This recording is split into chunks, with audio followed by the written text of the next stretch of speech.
और जो लोग आज डीएनए की बातें कर रहे हैं या मोइन खान को बचाने की कोशिश कर रहे हैं, वो लोग आज पहली बार नहीं कर रहे हैं, वो पहले भी ऐसा बोलते आए हैं कि भैया लड़के हैं, लड़कों से गलतियां हो जाती हैं। वो लोग पहले भी बलात्कारियों के, बदमाशों के, हत्यारों के पीछे खड़े मिले हैं। तो मैं तो कहता हूँ सीधे एनकाउंटर होना चाहिए बलात्कारियों का। ये लोग बहुत अपने आप को दलित चिंतक बताते हैं, चंद्रशेखर हो गया और बाकी भी लोग कि हम दलित नेता हैं, हम दलितों के चिंतक हैं। आज एक दलित की बेटी 12 साल की बच्ची 2.5 महीने की प्रेग्नेंट है, 2.5 महीने और अस्पताल में जूझ रहे हैं, उसको आज लखनऊ शिफ्ट किया गया है, जिंदगी और मौत से जूझ रही है। और ये लोग वहाँ पर अपने दोगले बयानबाजियां कर रहे हैं और नेताओं को भेज रहे हैं उनको धमकाने के लिए। वो अपराधियों की पार्टी है और बलात्कारियों की पार्टी है। अयोध्या में जो मोइन खान के द्वारा जो दुष्कर्म किया गया 12 साल की बच्ची के साथ, उस पे आपकी क्या राय है? जब उस पे कार्रवाई होती है तो सपा के नेता विरोध करते हैं, बुलडोजर की कार्रवाई का विरोध करते हैं, क्या ये बात सही है? मैडम, इसमें राय सिर्फ एक ही है कि ऐसे दरिंदों को खामाखा हम अरेस्ट करते हैं, खामाखा न्यायपालिका का पालन करते हैं और फिर इनको जेलों में बिरयानी परोसी जाती है। इससे बेहतर ये है कि जो ऐसे दरिंदे हैं जो बेटियों की अस्मिता के साथ खिलवाड़ करते हैं, 12 साल की बच्ची के साथ में ऐसा कर रहे हैं, सीधे गोली मारो या पब्लिक के सुपुर्द कर दो, पब्लिक उनका न्याय खुद कर दे। एक बार करो तो सही। पब्लिक क्यों न्याय करेगी सर? देश में लोकतंत्र नहीं है, संविधान। मैडम एक बात बताओ ना, लोकतंत्र तो है, मुझे सिर्फ एक बात का जवाब दे देना। हर एक चीज़ अपने सही ढर्रे पे जा रही है, लेकिन जब बात बेटियों की आती है, चाहे कोई भी सरकार हो, कहाँ चूक रही है, क्यों चूक रही है, कहाँ पर ऐसा डर खत्म हो गया लोगों के दिल से कि बेटियों के प्रति अपराध करने से पहले एक बार नहीं सोच। तो आप लोग तो योगी जी का बड़ा समर्थन करते थे, कहते यूपी तो सबसे ज्यादा सेफ है लड़कियों के लिए। जिस अयोध्या में राम राज्य की बात होती थी, उसी अयोध्या में बच्ची 12 वर्ष की बच्ची के साथ ही दुष्कर्म। मैडम मैं फिर बोल रहा हूँ ना, योगी जी पे हमें आज भी भरोसा है, वो कार्यवाही पे आज भी भरोसा है, ठीक है, लेकिन जो एक डर लोगों के दिल में पैदा होना चाहिए ना अपराध करने से पहले। आज अपराधी अपराध कर देता है, उसके बाद उसको कितना भी दंडित कर लो, उसको जान से मार दो, कुछ भी कर लो, उससे जब तक लोगों के दिल में ये डर नहीं बैठेगा ना कि मैं ये करूंगा तो गलत हो जाएगा मेरे साथ में, तब तक वो नहीं सुधरेंगे। और एक ऐसा सख्त कानून आज देश की जरूरत है कि महिलाओं के खिलाफ अत्याचार पर, खास करके जो बच्चों के साथ ये रेप वेप हो रहे हैं, इस पे एक सख्त कानून की बहुत जरूरत है, ऐसे सख्त कानून की कि फिर उनको कोई बचा ना सके। और जो लोग आज डीएनए की बातें कर रहे हैं या मोइन खान को बचाने की कोशिश कर रहे हैं, वो लोग आज पहली बार नहीं कर रहे हैं, वो पहले भी ऐसा बोलते आए हैं कि भैया लड़के हैं, लड़कों से गलतियां हो जाती हैं। वो लोग पहले भी बलात्कारियों के, बदमाशों के, हत्यारों के पीछे खड़े मिले हैं, तो उन लोगों से मैं उम्मीद भी क्या ही कर सकता हूँ इससे अधिक, सीधी सी बात है। सर, प्रियंका गांधी हमेशा चिल्ला चिल्ला के बोलती थी लड़की हूँ, लड़ सकती हूँ। आज एक बयान नहीं आया अयोध्या के केस पे। वायनाड 36 कैमरों के साथ जाने का समय है उनके पास। मैडम ऐसा है, जो लड़की लड़ सकती थी वो सिर्फ हाथरस तक लड़ सकती थी, क्योंकि हाथरस में उसको अपना वोट बैंक साधना था। उसके अलावा वो लड़की राजस्थान में जब उसकी अपनी सरकार थी, 6 साल की बच्ची को जलाकर मारा गया, वो लड़की नहीं लड़ पाई। इसी दिल्ली में साक्षी को, श्रद्धा को मारा गया, वो लड़की नहीं लड़ पाई। कर्नाटका में कांग्रेस के ही कन्वीनर की बेटी नेहा को मारा गया, वो लड़की नहीं लड़ पाई। दुमका में अंकिता को जलाकर मारा गया, वो लड़की नहीं लड़ पाई। वो लड़की सिर्फ वहाँ लड़ सकती थी, जो ये डायलॉग था ना, लड़की हूँ लड़ सकती हूँ, वो सिर्फ और सिर्फ आपका वहाँ तक के लिए ही सीमित था। कहाँ? हाथरस, क्योंकि वो उनका वोट बैंक था। उसके अलावा आज बेटियों के साथ में अत्याचार हो या कुछ भी हो, प्रियंका गांधी हो, राहुल गांधी हो, कोई भी हो, इन लोगों को जहाँ वोट बैंक दिखेगा वहाँ छोटे से छोटे मुद्दे को भी बड़ा बनाएंगे, और जहाँ पर इनका वोट बैंक नहीं है वहाँ पर ये लोग शांति हो जाएंगे। आज एक दलित की बेटी है ना, वो ये लोग बहुत अपने आप को दलित चिंतक बताते हैं, चंद्रशेखर हो गया और बाकी भी लोग कि हम दलित नेता हैं, हम दलितों के चिंतक हैं। आज एक दलित की बेटी 12 साल की बच्ची 2.5 महीने की प्रेग्नेंट है, 2.5 महीने और अस्पताल में जूझ रहे हैं, उसको आज लखनऊ शिफ्ट किया गया है, जिंदगी और मौत से जूझ रही है। और ये लोग वहाँ पर अपने दोगले बयानबाजियां कर रहे हैं और नेताओं को भेज रहे हैं उनको धमकाने के लिए। ये स्तर हो गया राजनीति का हमारे देश के अंदर में, बेटियों की अस्मिता से ये खिलवाड़ हो रहा है, तो आप सोचिए ना। मेरा सवाल है सर, 2 महीने तक लगातार उस बच्ची के साथ दुष्कर्म हुआ, बार बार उसी बेकरी में बुलाकर दुष्कर्म किया गया। आज वो बच्ची जब प्रेग्नेंट है, ये बात सामने आती है तो डीएनए की मांग करी जाती है, नार्को टेस्ट की मांग करी जाती है। क्या सपा को या अखिलेश यादव को मुसलमानों पर एक बच्ची से ज्यादा भरोसा है? मैडम एक बात बताइए ना मुझे, मैं कह रहा हूँ कि इस प्रक्रिया में मुझे कोई दिक्कत नहीं है, लेकिन एक बात बताइए ना, क्या अखिलेश जी की जब सरकार थी, कितने ऐसे मामलों में उन्होंने डीएनए टेस्ट या नार्को टेस्ट की मांग करी थी? पहली बात। दूसरी बात, जब एक सिंगल कोई बलात्कार करता है ना, इतना तो साइंस सबने पढ़ी होगी कि ये पता होगा इतना कि अगर सिंगल बलात्कारी है, किसी ने कर दिया है, उसमें डीएनए में उसका आ जाएगा। लेकिन अगर गैंग रेप है 2 लोग 3 लोग या 4 लोग, एक से अधिक लोग उसमें इन्वॉल्व है ना, तो डीएनए में किसी एक का ही आएगा। तो ये किसको बचाने की साजिश हो रही है, ये सपा के मुखिया से पूछा जाना चाहिए, क्योंकि गैंगरेप में ये सबका डीएनए तो नहीं आएगा। तो ये सीधे सीधे बचाने की साजिश है या नहीं है, इससे इधर और बता दीजिए क्या है। क्यों बचाना चाहेंगे? केवल इसलिए कि मैं हमारे कार्यकर्ता हैं, सपा के कार्यकर्ता, इसलिए बचाएंगे वो? बिल्कुल मैडम, उनके नहीं, सिर्फ ऐसा नहीं है कि उनके कार्यकर्ता हैं, एक और समस्या है, विशेष समुदाय से आते हैं। अच्छा। उनका वोट बैंक है। आप इसमें भी एक बलात्कार के केस में भी क्यों धर्म को? बता रहा हूँ ना, मैं बता रहा हूँ ना, मैं इसमें जातिवाद नहीं ला रहा हूँ, धर्मवाद नहीं ला रहा हूँ, मैं वो एजेंडा ला रहा हूँ जो तुष्टीकरण है नेताओं के लिए, उनके लिए वो वोट बैंक है, उनके लिए वो वोट बैंक है, उसको वो नाराज नहीं करना चाहते। जैसे वहां पर था मनीषा के साथ जब हुआ हाथरस में, इनके लिए वो वोट बैंक था, इसलिए इन्होंने इतना हल्ला काटा था। आज मैं पूछता हूँ ना, क्यों नहीं जा रहे ये लोग?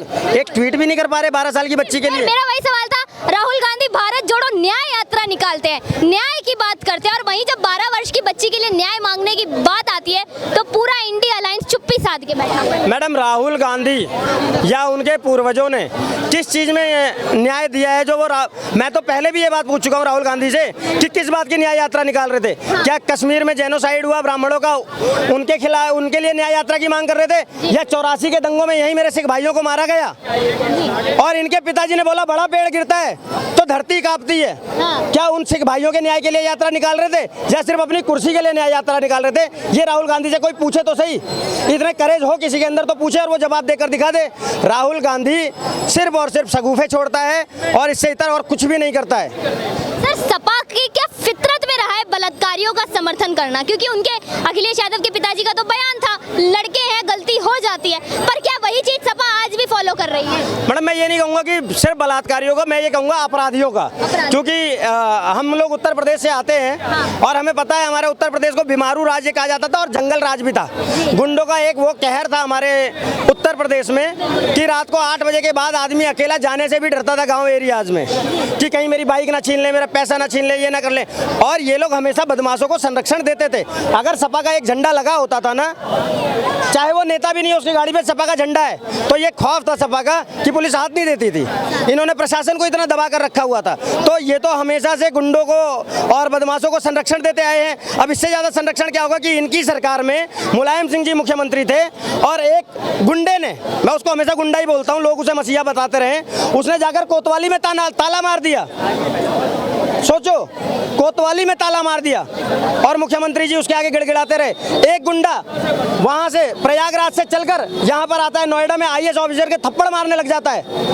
ये गुंडागर्दी थी और ये संरक्षण था गुंडों को, तो वो तो सरकार शुरू से गुंडों के पक्षधर रही है और गुंडों को समर्थन देती रही है। नहीं सर, इनके पास में संदेश खाली पे बात करने के लिए टाइम नहीं होता, लेकिन मणिपुर के लिए रोते हैं ये लोग। आज मणिपुर जो है चाहे कैसी भी हालत में हो, लेकिन जो अयोध्या में हुआ अपने ही राज्य में ये लोग बात नहीं कर पा रहे। ये कैसा दोगला चरित्र है? देखो मैडम, दोगला चरित्र बिल्कुल है, और मैं एक बात हमेशा बोलता हूँ, इस दोगले चरित्र पे मैं बोलूंगा, चाहे वो पक्ष हो चाहे विपक्ष हो, जो भी ये लोग करते हैं ना, शकल देखकर जब लोग मणिपुर पर चुप्पी साधते हैं, चाहे वो पक्ष वाले हों, वो दोगलापन होता है। क्योंकि 2 बेटियों की वहाँ पर अस्मिता की बात थी, या संदेश खाली पर ये विपक्षी चुप होते हैं, तो इनका दोगलापन नजर आता है। मैं हमेशा एक बात कहता हूँ, जब बात बेटी की होती है ना, और जिस इंसिडेंस की होती है, उस इंसिडेंस पे बात करनी चाहिए और उस बेटी को न्याय के लिए सबको एक साथ खड़ा होना चाहिए। लेकिन यहाँ पर होता क्या है, वो तो नेता है मैडम, आपको यहीं पर ढूंढने वाले 100 मिल जाएंगे कि अभी आप अयोध्या पे बात करियो ना, कोई कहेगा अच्छा तो मणिपुर पर क्या हुआ था, तब तक कोई आ जाएगा संदेश खाली पर क्या हुआ था, तो कोई कहेगा यहाँ क्या हुआ था। अरे मैं कह रहा हूँ, मणिपुर हो, संदेश खाली हो, कठुआ हो, उत्तर प्रदेश हो, दुमका हो, अयोध्या हो, बनारस हो, जहाँ पर भी हो रहा है, जब जब बेटियों के साथ हो रहा है तो तुम एक साथ खड़े हो जाओ ना, ये प्रश्न करने की बजाय कि वहाँ पर वहाँ क्यों नहीं हुआ था। ये दोगलापन मुझे किसी का भी अच्छा नहीं लगता है। क्या नाम हुआ सर? अजय। कहाँ से आप? मैं यूपी से हूँ। यूपी से। कैसे देखते हैं सर, अयोध्या में जो रेप केस हुआ, उसके आरोपी की बेकरी पे अगर बुलडोजर चलता है तो क्या बुलडोजर चलना गलत है? मेरे हिसाब से तो सही है। सही है। तो सर, इस तरीके से सपा के कार्यकर्ता इतना बड़ा वो कर देते हैं, घिनौना काम कर देते हैं। जब कार्रवाई होती है तो सपा कार्रवाई का भी विरोध करती है। ये सपा के अंदर क्या चल रहा है? मतलब अपराधियों का क्यों समर्थन समर्थन करती है सपा? वो अपराधियों की पार्टी है अपराधियों और बलात्कारियों की पार्टी है। अच्छा। जब वो केस हुआ था तो मायावती ने ट्वीट क्या करा था, क्या आपकी सरकार ने कितनों के डीएनए कराई? पहले आप अपनी पार्टी के राज में कराते ना, तब दूसरे से मांग करते। अपने राज में कुछ करा नहीं। और जब एक लड़की के साथ 7 लड़कों ने बलात्कार करा था, 2016 थी। तो आपको नहीं लगता कि अगर ऐसे बलात्कार के केसेस अभी भी यूपी में हो रहे हैं, योगी जी आप लोग तो समर्थन करते हैं, बुलडोजर मॉडल कहते हैं आप लोग, बाहर विदेशों में आपके बुलडोजर मॉडल की मांग है, लेकिन अगर उसी यूपी में अभी भी ऐसे बलात्कार के केसेस सामने आ रहे हैं, तो आपको नहीं लगता योगी मॉडल कहीं ना कहीं फेल है यूपी में? देखो, पुलिस शासन घर घर में तो घुसेगा नहीं, घरों में बेकरियों में तो जाएगा नहीं। जहाँ उसके पास रिपोर्ट पहुंचेगी उसी हिसाब से वो कार्रवाई होगी ना। उसके पास जब वो पुलिस चौकी में जा रहे थे, जिस व्यक्ति ने वो बलात्कार करा था उसी के घर के अंदर वो कोतवाली थी और उसी का वो नाम काट रहे थे, उन्होंने नाम वापसी ले लिया। बोला ये जा रहा है कि इस केस में कार्रवाई इसीलिए हो रही है क्योंकि आरोपी जो है मुसलमान है, मोइन खान है, इसीलिए बुलडोजर की कार्रवाई हो रही है, पॉक्सो के तहत कार्रवाई हो रही है, योगी जी नए नए फैसले ले रहे हैं, सिर्फ मुसलमान है इसीलिए एक तरफा कार्रवाई कर रहे हैं। अरे तो मुसलमान और भी तो है, उनकी पार्टी में और मुसलमान नहीं है। जब वो उनका नाम जब उन्होंने करा है तभी तो उनका नाम आया है, उनका नौकर का नाम आया है। अब वो डीएनए टेस्ट क्यों कराना चाहते हैं? ताकि वो उनका आरोप उसके नौकर पे आ जाए, उसके लिए वो मांग कर रहे हैं। मानते हैं नौकर की भी गलती है, वो उन पे भी आरोप लगा है, लेकिन पूर्णतः आरोप उन पर डाल देना कहाँ तक सही है सर? ये तो वही बात हो गई कि आप अपराधियों का समर्थन करके उन्हें बचा रहे हैं। तो ये मैंने क्या बोला, वो अपराधियों की पार्टी है तो अपराधियों को ही बचाएंगे। तो ऐसा वो कर रहे हैं क्योंकि उन्होंने पूरे मतलब जब से पार्टी बनी है ना, नाम की सर ऐसी पार्टी का यूपी में भविष्य क्या होगा या क्या है? सपा आज भी लोग सपा को मानते हैं यूपी में? मेरे हिसाब से तो नहीं मानते। मेरे हिसाब से देखो, या तो बीजेपी रही है या फिर वहाँ मायावती रही है, जो 2 दूसरे नंबर की पार्टी काम करने में रही है, क्योंकि मैंने उनका काम देखा है। तो आप कह रहे हैं कि सपा ने तो सिर्फ गुंडागर्दी फैलाई है यूपी में? मेरे सामने हुई है, मैं खुद यूपी का रहने वाला हूँ, लेकिन अब तो मैं 15 साल से दिल्ली हूँ। लेकिन मैंने जो हालात देखे ना, वहाँ रात को निकल नहीं सकता था बंदा। रात के 10-11 बजे बस स्टैंड पे लोग घूमते थे पैसे छीनने के लिए, या रिवॉल्वर चाकू दिखा के। आज की डेट में किसी भी समय 2 बजे 3 बजे औरत हो, आदमी हो, कोई भी व्यक्ति हो, आराम से घूम सकता है या जा सकता है, बस पकड़ सकता है, कुछ भी ट्रेन पकड़ सकता है। आप कह रहे हैं आराम से घूम सकता है। 12 वर्ष की बच्ची जो किसी काम से अपने खेतों से बाहर जाती थी, उसकी फील्डिंग लगाई गई, पूरी उसके बारे में जांच पड़ताल करी गई और फिर उसके बाद में उसके साथ में इस तरीके का दुष्कर्म। मैम, मैंने आपसे क्या बोला कि वो जो है एक मिली भगत थी।